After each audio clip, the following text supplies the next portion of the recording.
hebat.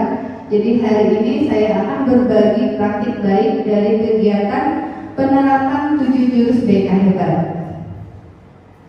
Baiklah, sebelumnya saya sampaikan dulu tujuan dari kegiatan hari ini.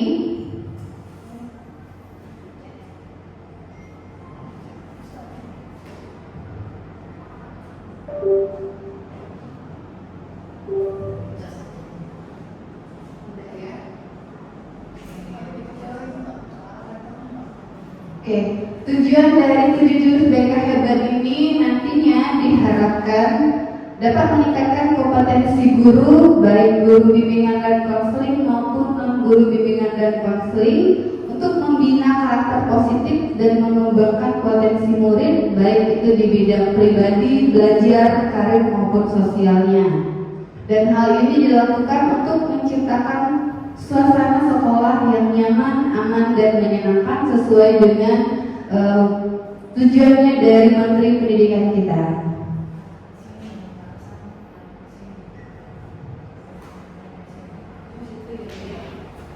Oke, lalu harapan dari 7 jurus BK hebat ini nantinya seluruh guru mampu membimbing murid secara menyeluruh. Jadi bukan hanya kami sebagai guru BK, jadi diharapkan guru mata pelajaran, wali kelas, seluruh stakeholder sekolah juga berperan dalam penerapan 7 jurus BK hebat ini.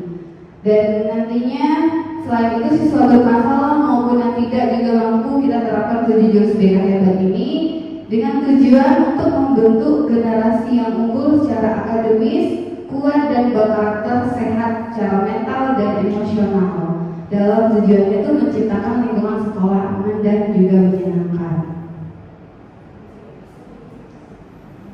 Oke, kita lanjut Bapak Ibu, karena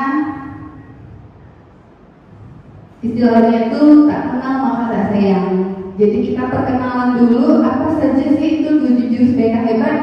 Saya izin semuanya berdiri, kita bergerak dulu untuk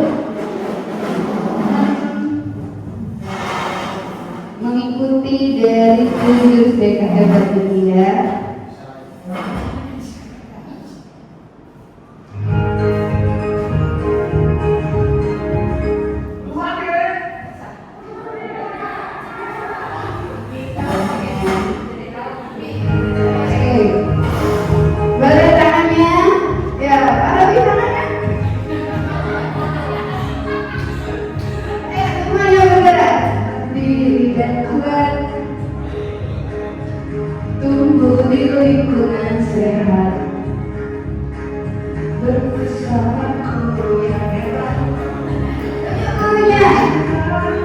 Dan bersahabat, mendidik dengan tulus, gunakan 7 jurus, kenali potensi, kelola emosi, tumbuhkan resiliensi, jaga konsistensi, terjalin kondisi, membangun kolaborasi, mengenalkan situasi.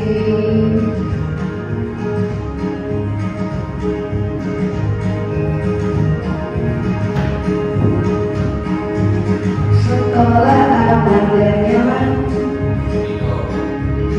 dan juga menggembirakan, tempat bertumbuh harapan. Bersama ayo kita wujudkan, mendidik dengan tulus, gunakan 7 jurus. Boleh kami nyanyi? Potensi, kelola emosi, tumbuhkan resiliensi, jaga konsistensi dan jalin kondisi, membangun kolaborasi dan menentukan situasi. 7 jurus BK hebat, bersama murid melangkah tepat. 7 jurus BK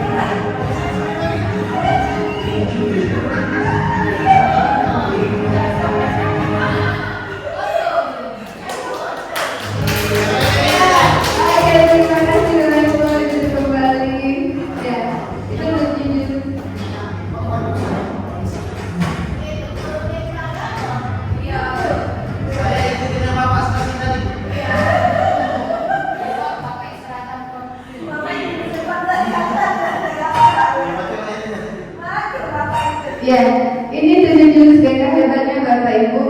Jadi ada yang pertama itu adalah kenali potensi, yang kedua jurusnya kelola emosi, yang ketiga tumbuhkan resiliensi, lalu jaga konsistensi, jalin koneksi, bangun kolaborasi, dan menata situasi.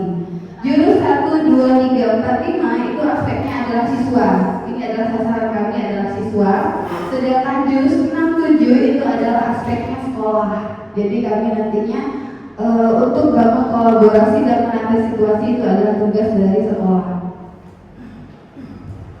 Nah, di sini untuk penerapannya kami menggunakan model pembelajaran alur ARKA.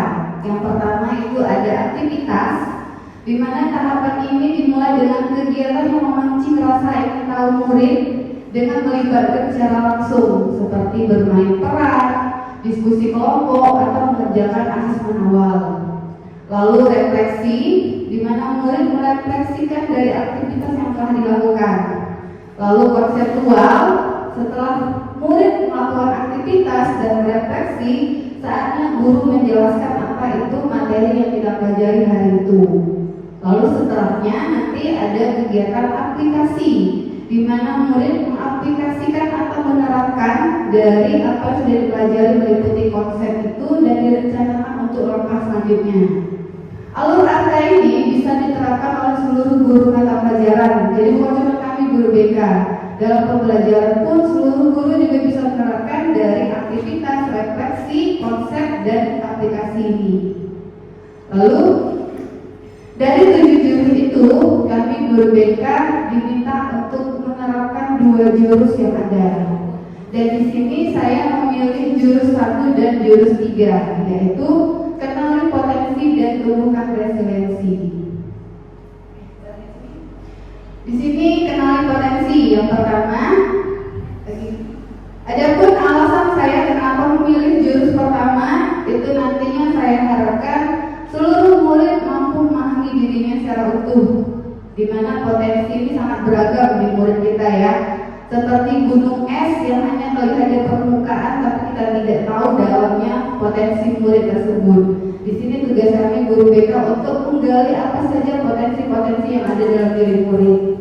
Diharapkan murid nantinya bisa memahami siapa dirinya, apa yang dia sukai dan apa bidang yang mereka miliki kekuatannya sebagai upaya untuk menumbuhkan kesadaran diri mereka dalam pengambilan keputusan karir dan pendidikan yang tepat mereka selanjutnya. Di sini saya memilih untuk kenali potensi ini menggunakan tes Riasek. Jadi tes Riasek ini adalah tes psikologi yang dikembangkan oleh John Holland untuk mengidentifikasi minat dan kepribadian seseorang. Di mana Riasek itu adalah realistik, investigatif, artistik, sosial, interpreting, dan konvensional. Tes ini juga membantu dalam menentukan karir, jurusan kuliah, lalu lingkungan kerja yang cocok berdasarkan kepribadian dominan yang dimiliki oleh murid. Jadi nantinya setelah murid mengikuti tes Riasek ini, contohnya misalnya apakah murid menyukai bidang mekanik seperti itu. Nah nantinya keluar hasilnya dari tes Riasek ini artinya mereka cocoknya dalam bidang teknik seperti itu. Jadi banyak sekali dari tes kepribadian Riasek ini. Adapun alur ARKA yang saya terapkan, yang pertama itu adalah aktivitas. Di sini murid saya arahkan untuk membuka situs akupintar.co.id dan mereka mengikuti tes minat dan bakat itu. Jadi mereka ada beberapa pertanyaan yang harus diisi dan nantinya langsung keluar hasil dari Riaseknya. Mereka masuknya di realistik, investigatif, atau interpreting, atau analisis. Lalu setelahnya saya ajak murid untuk refleksi, di mana di sini setelah hasilnya keluar, nantinya saya berikan pertanyaan diskusi reflektif, di mana yang pertama mereka nanti akan menjawab aktivitas mana yang paling mereka sukai, lalu apa yang membuat mereka tertarik akan hal tersebut, dan setelahnya nanti siswa merefleksi apakah hasil tersebut sesuai dengan dirinya. Hasil Riasek yang keluar dari aplikasi Aku Pintar itu apakah memang sesuai dengan diri mereka. Lalu selanjutnya konseptual, saya guru BK menjelaskan pentingnya mengenali minat potensi ini untuk mencanangkan masa depan mereka.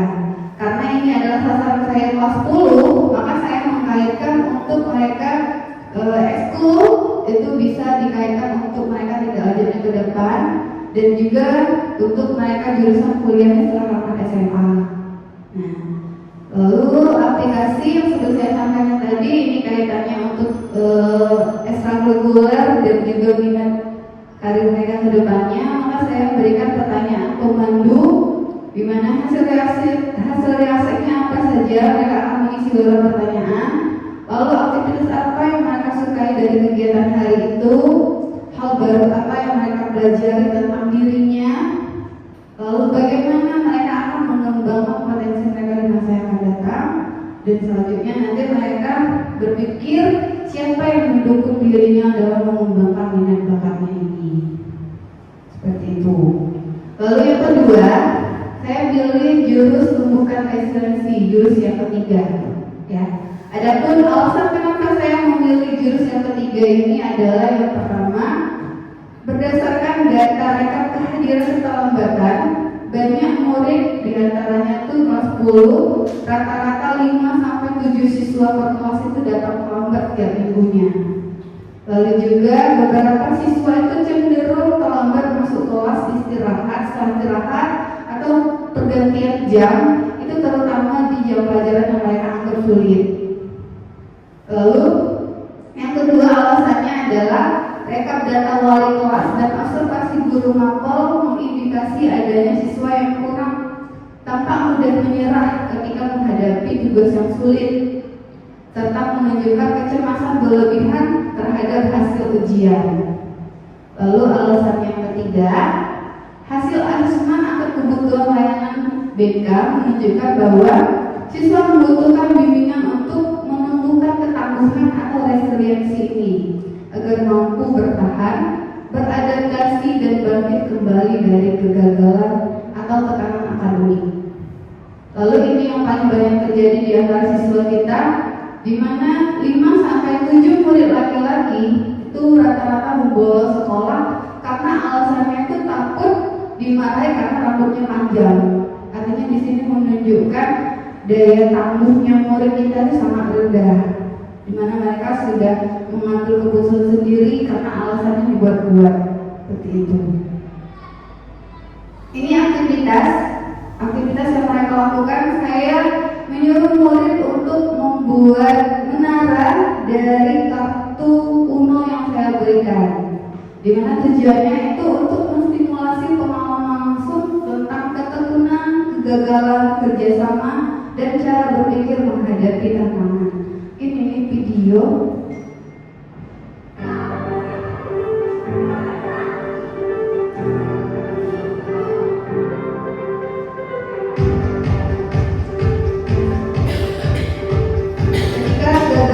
Belajar untuk mencoba membangun kembali. Dia belajar bagaimana seperti berhati-hati, konsentrasi dalam membangun menaranya.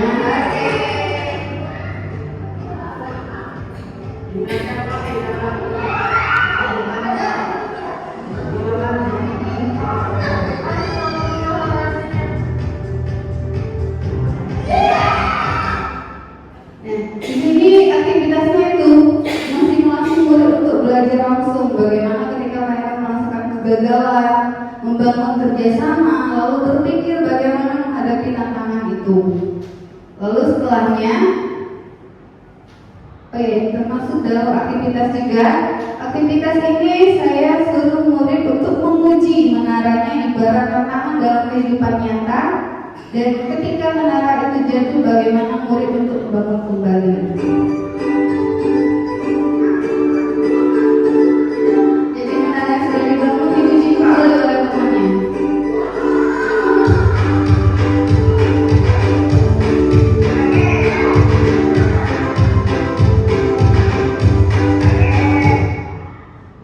Jadi di sini adalah resiliensi Bapak Ibu. Begitupun dengan diri kita pernah mengalami kegagalan. Lanjut lagi nih. lanjut dulu. Ini refleksi, saya minta murid menceritakan.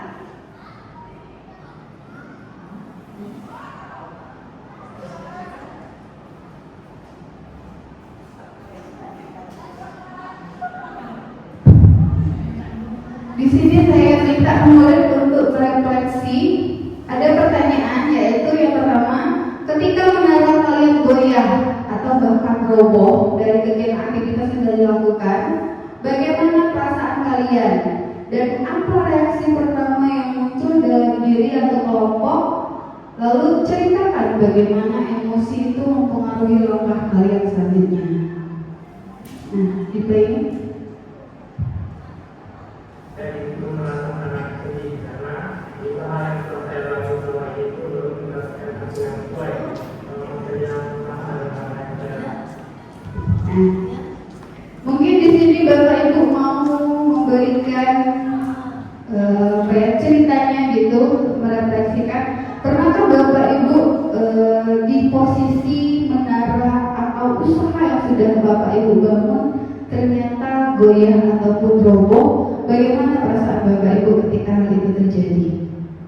Mungkin siapa yang mau memberikan pendapatnya?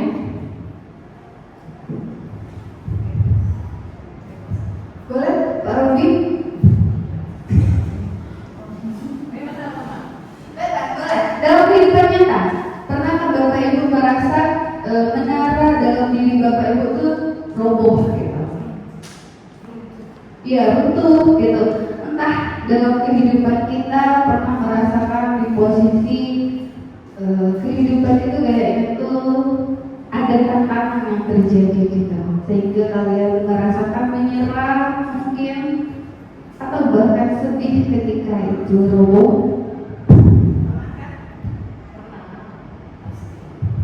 Mau lagi Bu Yuni? Ya. Oke. Jadi gini Bapak Ibu, mungkin saya sedikit menyampaikan ya. Jadi ketika saya di kelas, saya tanya ke siswa, pernahkah kalian semua mengalami kegagalan? Setiap kita pasti pernah mengalami kegagalan dalam kehidupan, itu pasti. Dan emosi dalam kehidupan itu pasti beragam yang muncul. Dan ketika kita gagal, pasti emosi negatif yang muncul ya, sedih, kesel gitu. Nah, begitu pun dengan murid kita yang menceritakan bagaimana kegagalan itu terjadi dalam kehidupannya. Lalu ada lagi refleksi. Di luar, oh ya, ini ada pertanyaan yang saya ajukan juga kepada murid. Di luar permainan membangun menara ini, coba pikirkan pengalaman di kehidupan nyata, baik di sekolah maupun di rumah, di mana kalian pernah merasa menara kalian roboh. Gitu. Bagaimana kalian merespon situasinya? Ini adalah respon murid. Hari pernah mencoba untuk seleksi Komnas Pancasila. Di saat itu ada yang pernah prorok untuk Komda, tapi pas seleksi Komnas itu ada yang gagal karena mamanya ada suruh ini lanjut ke jadi dan itu hari Pancasila. Berarti total sampai sekarang. Oke.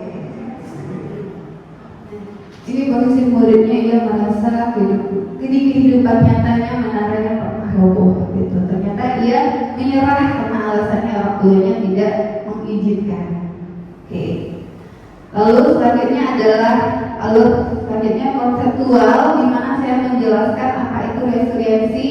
Resiliensi ini adalah kemampuan seseorang untuk bangkit kembali dan pulih dari kesulitan, stres, ataupun trauma yang dialami dalam kehidupan. Ini adalah kemampuan untuk beradaptasi, bertahan, bahkan tumbuh lebih kuat setelah menghadapi tantangan. Ini harus kita bangun kepada murid-murid kita, Bapak Ibu. Bagaimana resiliensi itu sudah berkurang di sekarang ini. Banyak murid sudah mudah menyerah. Salah satunya kata saya tadi, salah satu alasannya mereka bolos sekolah karena alasan rambutnya panjang. Gitu. Lalu, mengapa daya latih ini penting untuk kita bangun pada murid kita? Banyak kali terjadi, ya, nyata terjadi di lingkungan kita. Itu yang pertama adalah siswa sering diejek, tak punya ayah, anak SD di Banyuwangi tewas gantung diri. Lalu tak tahan di dibully sebagai anak yatim, siswa SD bunuh diri. Siswa SMP bunuh diri saat HP-nya disita. Bagaimana sekarang juga banyak terjadi di lingkungan kita di Kota Palembang. Daya resiliensi, daya lenting murid kita sudah sangat rendah. Jadi di sini tugas kita sebagai guru itu untuk membangun resiliensi ini kembali. Lalu juga saya menjelaskan bagaimana pola pikir tetap dan pola pikir bertumbuh. Ini yang diharapkan kita. Jadi kita membangun murid ini untuk grow mindset, pola berpikir bertumbuh. Jadi saya menjelaskan dalam konseptual ini, ketika kita menghadapi tantangan, seharusnya ketika kita memiliki pola pikir bertumbuh itu menerima, makin tertantang, bukan malah menghindar. Ketika kita menghindar, artinya kita sudah berpikir fixed mindset atau pola pikir tetap. Dan tugas kita sebagai guru itu untuk menumbuhkan growth mindset ini dalam diri murid-murid kita. Jadi seperti contohnya itu ada ketika ada kritik, bagaimana murid itu menjadikan itu sebagai informasi untuk membangun dirinya lebih baik, bukan menjadikan itu sebagai serangan. Atau bahkan ketika melihat orang lain sukses, harusnya ketika mereka memiliki growth mindset itu menjadi inspirasi bagi mereka, bukan sebagai ancaman untuk diri mereka. Jadi kita harus menerapkan growth mindset ini ke depannya pada murid, seluruh murid yang harus kita terapkan. Lalu setelah ada konseptual, saya menerapkan, ini masih konseptual, ya. Lalu langkah selanjutnya saya mengajak murid untuk membedakan growth mindset dan fixed mindset itu melalui media karbon. Jadi ada beberapa pertanyaan di mana mereka memilah apakah itu termasuk growth mindset, pola pikir bertumbuh, atau pola pikir tetap fixed mindset. Lalu selanjutnya itu menonton video motivasi. Dan terakhir itu kegiatan aplikasi. Di sini saya minta murid untuk merencanakan apa langkah perkembangan dirinya selanjutnya. Contohnya saya berikan pertanyaan, coba mereka bayangkan satu tantangan yang kamu hadapi menjelang ujian akhir semester ganjil ini. Dan murid menjawab, tantangan yang mungkin saya hadapi yaitu menghadapi ujian ini adalah mengatur waktu belajar. Lalu mereka diberikan pertanyaan bagaimana yang harus mereka lakukan jika gagal mencapai targetnya ketika ujian ini. Mereka akan lebih mengintrospeksi diri dan mencari di mana kesalahannya dan menebarkan kembali apa yang harus mereka pelajari di pembelajaran selanjutnya. Banyak sekali aplikasi-aplikasi yang ditulis oleh murid, bagaimana mereka harus fokus belajar, menghadapi kesulitan seperti itu. Jadi di sini sudah tumbuh growth mindset-nya. Itu sama aplikasinya. Nah, ini juga dalam tumbuhkan resiliensi ini kami juga menerapkan dalam konseling individu. Dan itu dengan menerapkan teknik burger. Bapak Ibu tahu burger itu banyak sekali ya lapisannya. Jadi ketika murid menghadapi masalah, tugas kami sebagai guru BK dalam konseling individu ini harus mengawali dengan mengapresiasi. Apresiasi dulu, lalu di tengahnya kami koreksi, lalu diakhiri dengan mengapresiasi lagi. Ini adalah konseling individu yang saya lakukan kepada siswa. Di sini ada apresiasinya. Pertama yaitu terima kasih sudah jujur menyampaikan perasaanmu. Ibu apresiasi kamu sudah mau datang ke ruang BK dan bercerita. Itu menunjukkan kamu sudah memiliki kemauan untuk memperbaiki diri. Murid tentu pernah melakukan kesalahan, tapi pertama kita bangun dirinya dulu untuk percaya diri dan bisa memperbaiki dirinya. Jangan langsung kita menjudge ataupun menghakimi murid tersebut. Ketika kita menghakimi, maka ia tidak akan lanjut ke tahap koreksi dan apresiasi selanjutnya. Lalu setelahnya kita koreksi, kita bangun murid dengan berikan contoh yang ini Bapak Ibu, contohnya itu saya terapkan. Koreksinya, Ibu paham hasilnya tidak sesuai dengan harapan, memang bisa membuat membuat kita kecewa. Tapi boleh Ibu bantu supaya cara pandanganmu sedikit. Nilai rendah bukan berarti kamu tidak mampu, melainkan kamu belum menemukan cara belajar yang paling efektif untukmu. Coba pikirkan bagian mana pelajaran yang paling membuatmu kesulitan. Jadi kita bantu murid untuk mengkoreksi dirinya kembali. Lalu setelahnya kita apresiasi lagi. Contohnya, nah itu sudah bagus. Kamu bisa mengenali penyebabnya. Artinya kamu sudah tahu apa yang perlu diubah. Kamu punya potensi besar. Kamu hanya perlu strategi yang lebih tepat dan latihan konsisten. Dan Ibu percaya kamu bisa berkembang kalau terus belajar dan berusaha. Gitu. Ini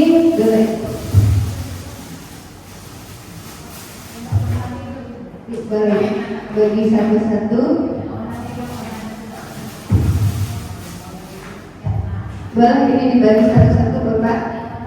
Ya. Ada apa? Ya. Jadi di sini saya juga menerapkan dalam konseptual Bapak Ibu. Ada yang ingin memberikan pendapat tidak dengan boneka ini? Hah? Ya. Betul. Jadi benar kata Bu ini dan kata apa tidak pakai logo terus seimbang gitu ya. Jadi di sini saya menjelaskan konsep kepada siswa. Ini diibaratkan murid yang memiliki resiliensi yang baik. Jadi walaupun kita gulingkan ke kanan, ke kiri, terus kita timpa gitu ya, ia akan kembali berdiri tegak, memiliki daya tangguh yang baik gitu. Ini adalah resiliensi yang bagus. Jadi kita berharap seluruh murid memiliki resiliensi ini. Jadi itu adalah konseptualnya. Iya betul, dibanding tegak lagi benar kata Pak Robi. Ini dukungan yang kami harapkan.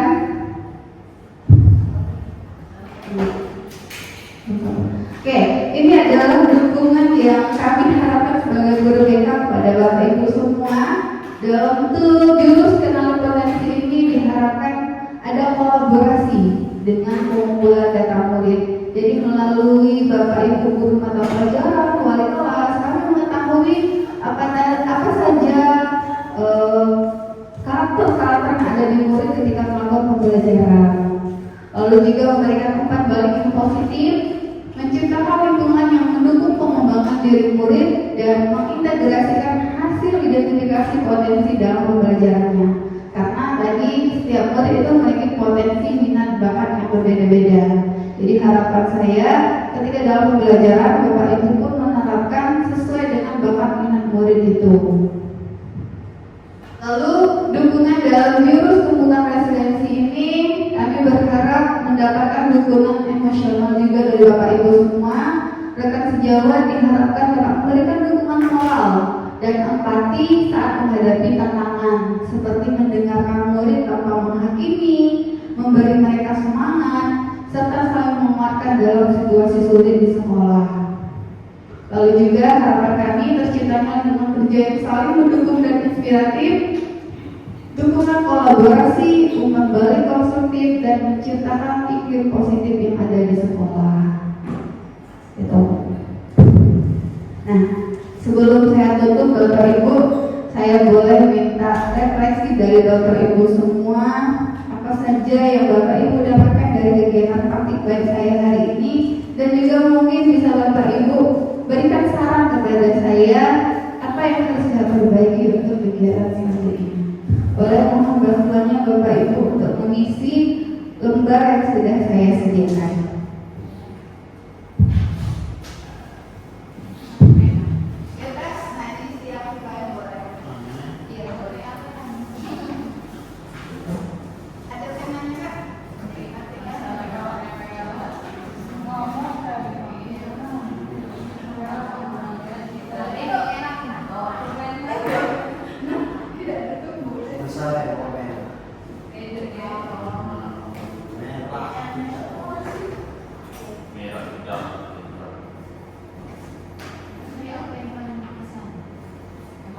pasal bonekanya.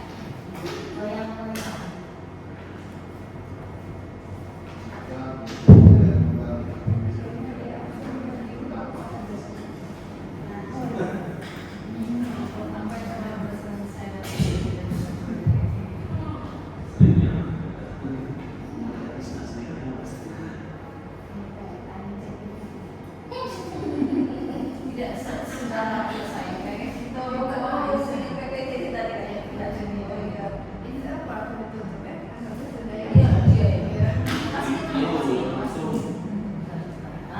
Oke, baiklah. Sebelum saya tutup, mungkin ada pertanyaan dari Bapak Ibu. Boleh, boleh, Bu. Ibu nanya? Boleh.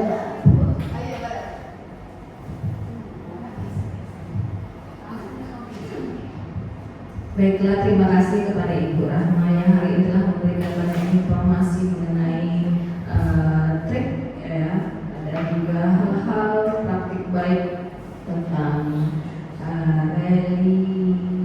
resiliensi. Dan saya sangat terkesan sekali dengan kata-kata resiliensi tadi ya. Nah, hal yang membuat saya berkesan di sini adalah bahwa siswa itu dituntut ataupun diberikan pengarahan oleh gurunya terutama ya untuk memiliki rasa tangguh pada dirinya sendiri.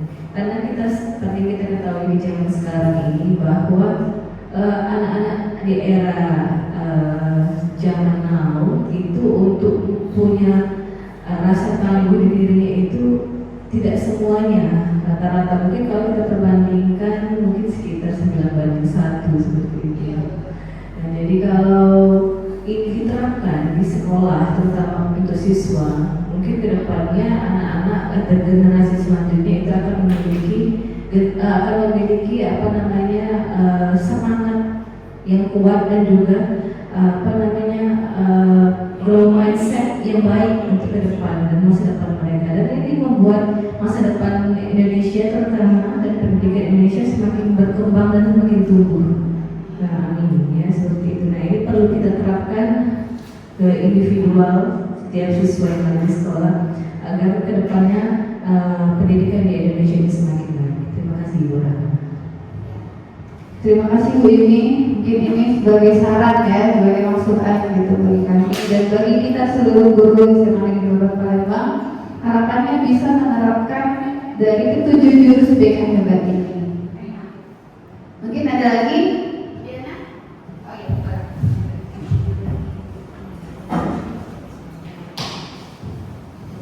Assalamualaikum warahmatullahi wabarakatuh.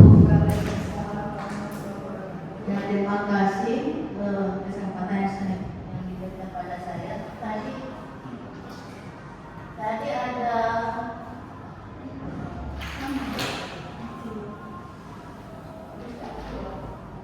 Habis lagi kan saya di Hawaii ya di Jena. Nah, kami tahu dipakainya ini ya.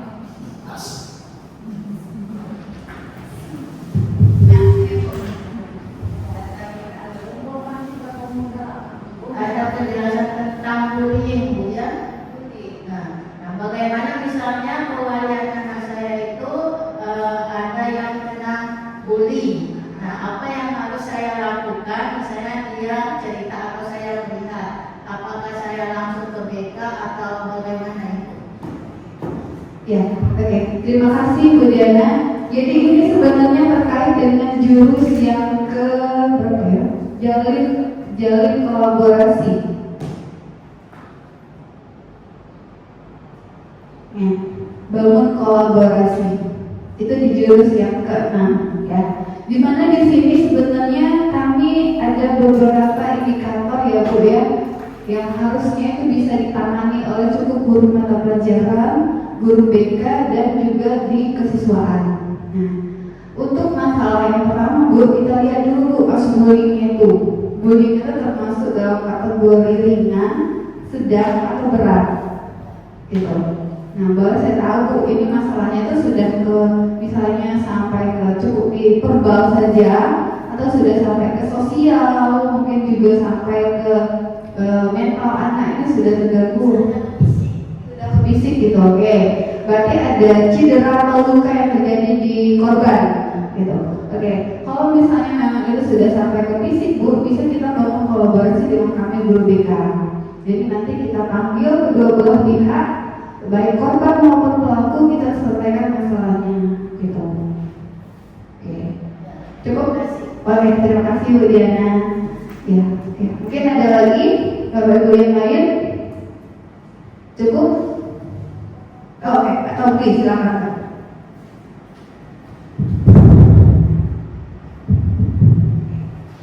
Baik, terima kasih atas kesempatannya. Sangat menarik sekali apa yang disampaikan oleh Ibu Rahma pada hari ini. Hal yang paling terkesan dari penyampaian materi hari ini yaitu mengenai jurus yang ketujuh. Jadi pentingnya kita menata situasi, menata situasi ataupun pentingnya menetapkan kondisi yang kondusif di kelas sehingga mendapatkan pembelajaran yang menarik. Jadi kita harus menata, menciptakan lingkungan belajar yang aman, nyaman, sehingga memudahkan bagi siswa kita. Itu saja. Terima kasih. Terima kasih Pak Tauli. Jadi sebenarnya sampaikan Pak Tauli itu juga masih menyangkut dengan sampaikan oleh Bu Diana ya, menciptakan sekolah aman, nyaman dan menggembirakan. Itu juga salah satunya Bu, bebas bullying. Jadi itu yang menjadi tujuan kita dalam pendidikan kita saat ini. Oke, cukup atau ada lagi yang ingin disampaikan Bapak Ibu? Cukup ya. Oke. Di akhir kegiatan hari ini saya mengaturkan terima kasih banyak atas partisipasi dan kehadirannya. Saya mengucapkan juga mohon maaf apabila ada kesalahan. Sebelum saya akhiri, untuk mengakhiri kegiatan kita hari ini, saya akhiri dengan wassalamualaikum warahmatullahi wabarakatuh.